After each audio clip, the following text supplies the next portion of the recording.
Hi everyone, delonewolf here. Welcome back to some EVE Online and welcome to the Federation Grand Prix. So I'm taking part of this event. It's the current event that's happening in the agency. It's something completely different from what we normally have. No go to sites, shoot stuff, try to find loot or anything like that. It's straight up a race to try and complete a set of objectives which are just fly from point A to point B. So I've been doing a couple of these and I really should get going because this is on a timer, but you can find it in the agency window. Go to suggested and there you will find the Federation Grand Prix. Here for instance I have to go to the Forlorn Hope beacon in the Irmori system. Before the timer runs out, I have 7 minutes left. The way I've been experiencing this is that, for instance, if you have 8 jumps to go, you get 7 minutes to complete it.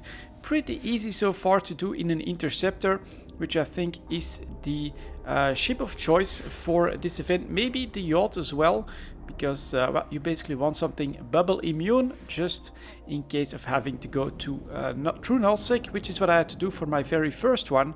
I had to go to Solitude to go to the Kionoke Inquest Center, and that actually took me through lowsec and nullsec. There was a gate camp there, but my interceptor got through that without any trouble, and it was like 24 jumps out. I had 19 minutes, 22 minutes to complete it, something close to that, which was not a problem. It doesn't take a minute to do a jump through one system in this interceptor. If you're wondering what I'm using, there you go. Here is my press camera. This is also the ship that I take to nullsec fights when I find the time to go to them, and of course when I somehow find the information that they're going on. It's got 3 warp core stabilizers in there, an overdriving jitter system for a bit of speed. It's got a little bit of shield, micro warp drive, a cloak, you know, just so that I can sit cloaked in order to frap some footage. Now let's go for the final jump to Irmori. It's got a probe scanner. That's more of a just in case. You can see it's Tech 2 with Tech 1 probes. And then over here we've got some polycarbon engine housings as well for some more speed. The big advantage, of course, you can fly straight through bubbles. And if you do happen to come across a gate camp with one of those instant lockers, well, they need several of them in order to actually stop your ship, because you've got some stabs in the low slot. So I really like this one for my press camera and for this event in particular, and it's been serving me quite well. We've got the beacon, the Forlorn Hope, so I'm not the only one heading there. We've got a stiletto here as well at the gate. Let's get over there. Let's see if we can trigger my points, and you basically get points depending on the number of jumps that you do, and you can't really choose the destinations.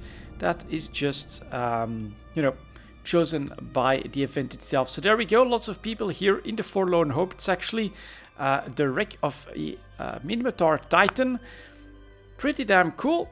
After that, what you do have to do is you have to head back for the Luminaire system, which is what we'll do right now. And I will take a look at the start area for the Grand Prix, which one has been made specifically for the event. Looks pretty cool. It's also pretty busy. So personally for this event, I kind of like it, although it's pretty easy to solve with an interceptor like this. I think you're not gonna run into any trouble. It's gonna be pretty easy to do. It's just a little bit of work. You basically will need to do a certain amount of jumps in order to earn the 100 points of the event. Definitely something that you can grind down with just a little bit of effort in a couple of days if you want to. And the biggest advantage I would say of this event is that for newer players that don't use these types of ships, they might get into some PvP trouble, but they might also actually get out there a little bit, explore other parts of the game that they've never been before, and maybe also find some cool and unique sites in the game, like the Kionoke Inquest. If you weren't playing the game when that plague hits, when that event happened at FanFest, you don't really know what it's all about, as you can actually explore some of the lore behind the game this way as well.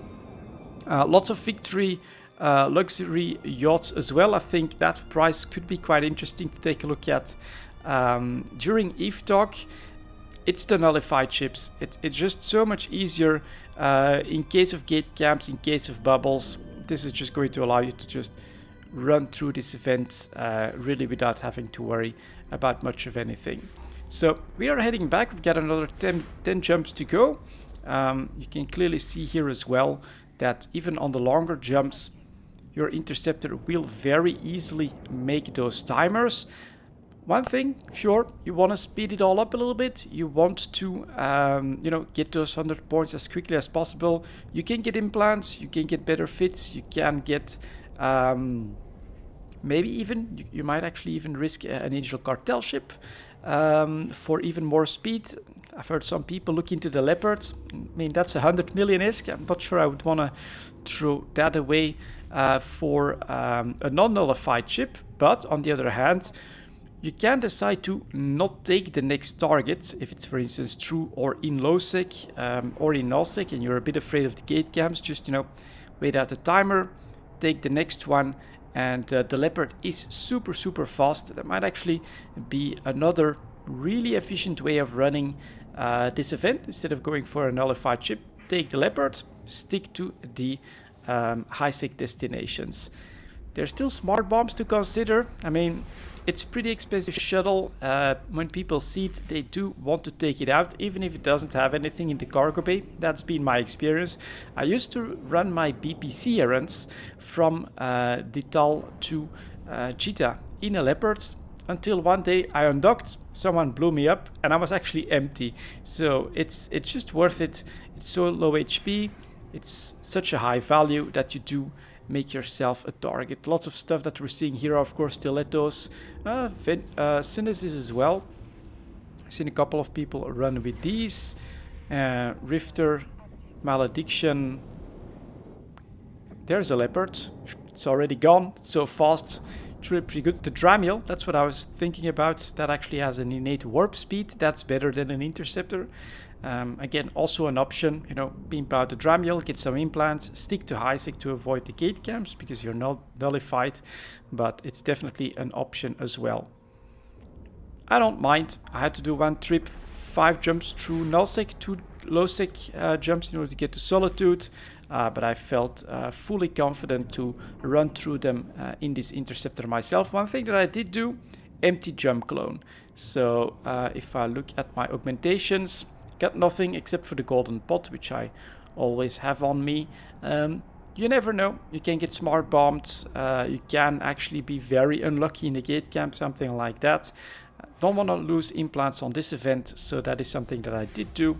Might also be something that I'll look into for later. It's a bit of a cost saved, and if you can afford to do that, I personally would recommend it.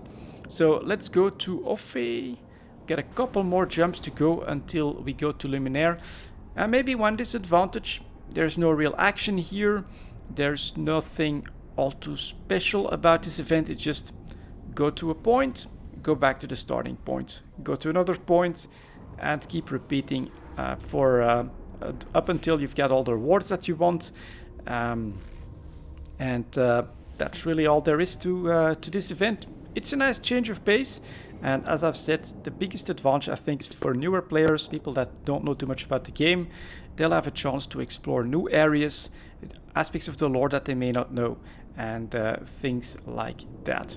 If you're new to the game, all you have to do is do 13 jumps, and then you can see the wreck of a Titan for the first time. I think that can be pretty cool for people.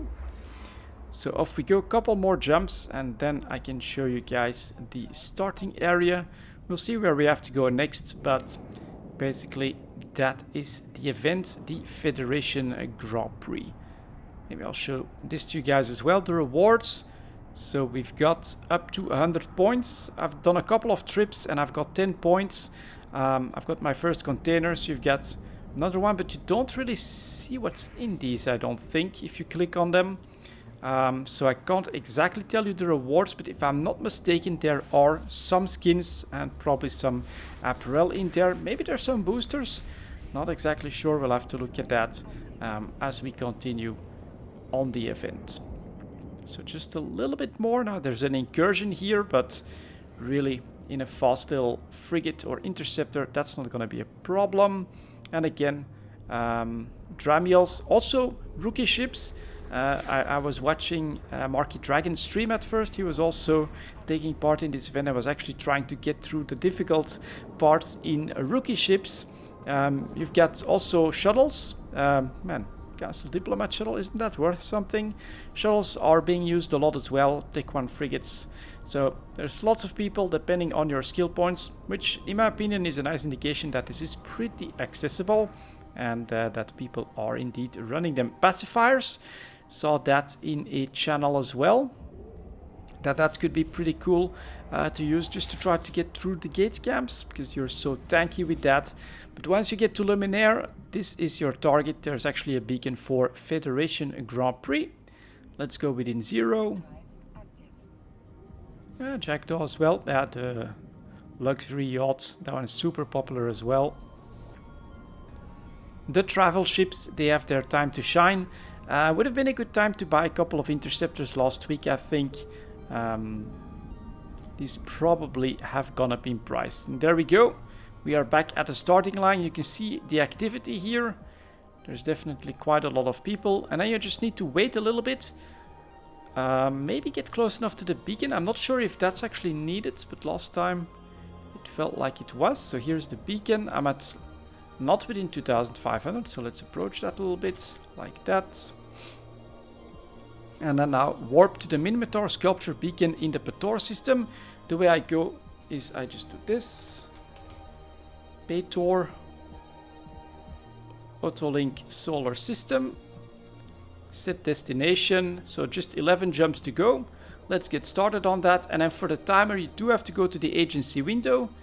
Click on the event and there you go. I've got 10 minutes to do 11 jumps, as I've said. It's always a little bit less in minutes, but really quite easy to do in interceptors. And there you go, guys. That's the Grand Prix. Thank you very much for watching, and I'll see you all next time.